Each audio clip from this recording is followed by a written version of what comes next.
You're in an alley. It's dark. Suddenly you see a blade flashing towards you.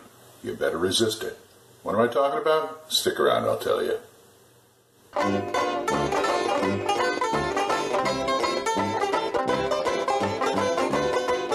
Hiya folks, Old Man Grognard here, and today I want to talk about this game that I have. It's a very interesting game. It's called Blades in the Dark by John Harper. This is published by Evil Hat Productions, and let's take a look at the inside, shall we? Okay, here we have it, Blades in the Dark by John Harper. It's a pretty hefty book, pretty good sized. There's the back blurb there. There's about 300 and so pages, and let's take a look inside. Oh, very nice, very nice. Nice one column pages. Got it split up into how to run the game, and near the end there's the World of Dusk Bowl, PC versus PC. It's got some nice artwork in here, something like that. Really well done. It's all black and white, and it's very, very evocative, you might say. And it just looks gorgeous. You know, you can't really go wrong with this book as far as the looks go. I mean, it's worth a penny, more than a penny. But everything you need to play is in this book. And like I said, it's just a beauty. They did a great job. A lot of interesting tables in the back, which I like. I think I saw a map of Dusk Bowl here. There it is. It gives each area of the city like so, and there's a map. Anyway, it's a nice little book. Blades in the Dark. Back to you, Glenn. Anyway, it's a very nice book. It's about 327 pages. It was published in 2017 by Evil Hat. It's not a Fate book. It is its own system. In fact, I think they use this system for a couple more games too. It's a very high-stress situation you have in this fantasy world. It's kind of a fantasy Victorian London, where there's like just these 3 islands that are protected by a lightning barrier because things went wrong on the island, and now the atmosphere is filled with like spirits and things like that, supernatural stuff. To protect them, they put the lightning barrier up. So there's no way to really lay them out of town if you have to, because, speaking of which, you are part of a crew.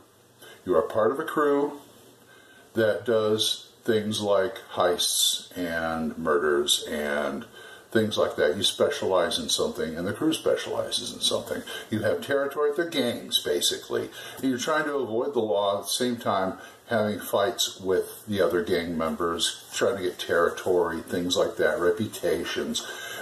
Think Peaky Blinders. Think Penny Dreadful.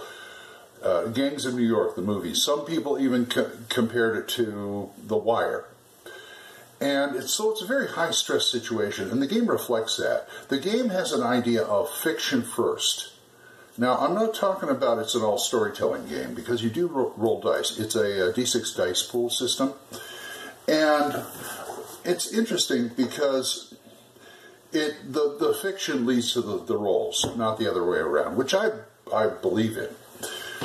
So we have here, you have an action roll. It all revolves around action rolls. So you have those. And they are set up by the game master. What happens is they go into different phases. It's almost board game-ish. It goes into different phases. Like there's let's see, what do we have here? You have the free play, which is your scenes, choosing a target. Then there's the engagement roll, which is gauging the target, the score, and then your downtime, which you indulge in your vices, trying to take heat off, because they have all these things like heat you have to avoid. And there's also things called stress and trauma. This is how you take damage. Because you do sort of take damage, it's called harm. You get, broken ribs, broken legs, whatever, but it'll minus your action roll. But the harm part, the harm part is kind of stress. The stress, you take stress it's kind of a currency. Once you take too much stress, you have a trauma, and you have to like lay low for a while. You take too much trauma, your character retires. So that's kind of confusing, I know. But you do these action rolls. You got to find out what position you're in, like controlled, risky, or desperate. And these are all a D6 roll chart for controlled, etc., etc.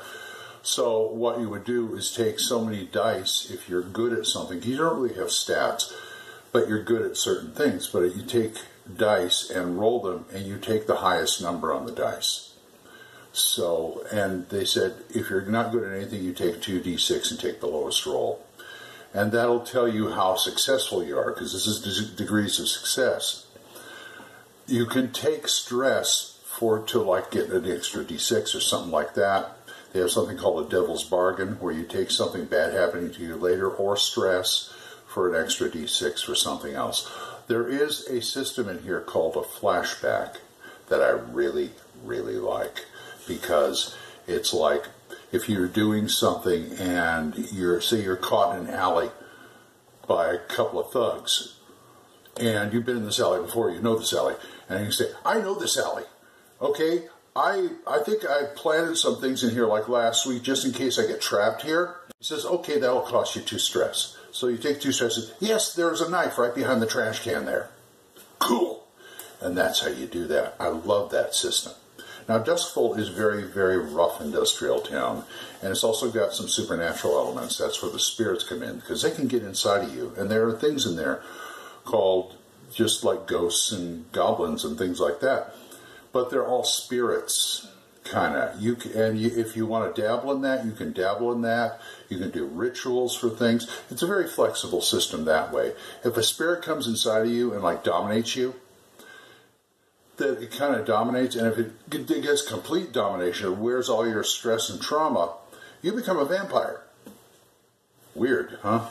I like it. See, this is the kind of game, I like it, but there's so many bells and whistles to it.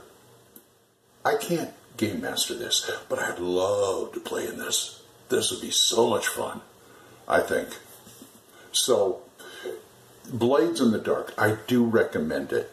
For the right game master, if anybody wants to play it, I'd play this in a heartbeat. I really would, because I do like it.